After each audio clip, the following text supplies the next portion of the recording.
And now your first alert forecast with meteorologist Kyle Keel. Well, wouldn't you know it, it's another day with clouds and some areas of patchy fog, especially north of the Quad Cities. Earlier, the Everywhere Camera Network was showing the fog, especially around Dubuque, Rock Island, and Bettendorf. Burlington, not much of a fog issue here today. A dense fog advisory continuing in Dubuque, but you'll notice here, at least downtown from our camera there, we're not really seeing much in the way of any dense fog. That's mainly up to the north and portions of northeast Iowa as well as into Wisconsin. Otherwise, we're just dealing with the gray skies and the cloud cover here. We're starting to see some radar returns here of some rain here to the southwest of Keokuk.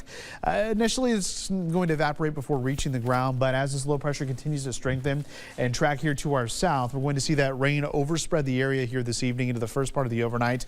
And then on the backside of this system, you see here in portions of Minnesota, the Dakotas, and Nebraska, that's some snow. So we'll see that transition over to some light to potentially some moderate snow. So we've issued another first alert day here from midnight to noon here on Tuesday for that rain snow mix changing over to all snow.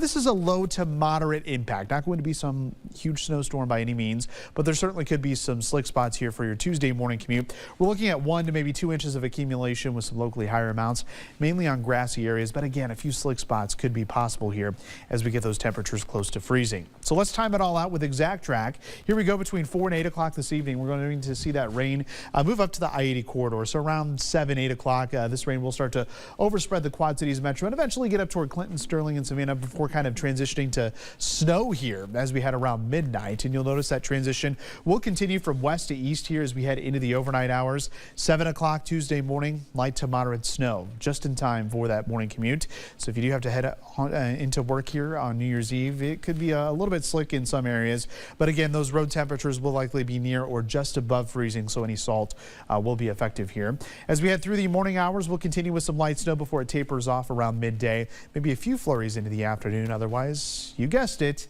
more clouds. Now, as far as the snowfall goes, this map is showing widespread 1 to 3 inches. I want us to focus more on that 1 inch mark here throughout the region. Looks like the heart of the TV6 viewing area, and Quad Cities included, could see 1 to maybe 2 inches of snowfall. But really our attention is turning toward the weekend where we have a potential winter storm. Both global models we're looking at are in agreement that we will get at least some light to moderate snow. What we know is that there's going to be a frigid air mass in place. What we don't know is the exact track of the storm, and the snowfall amounts are unknown at this time, but this is certainly something that we're going to continue to track. Be sure to download the free KWQC First Alert Weather app, where we will continue to bring you updates on that potential wintry system.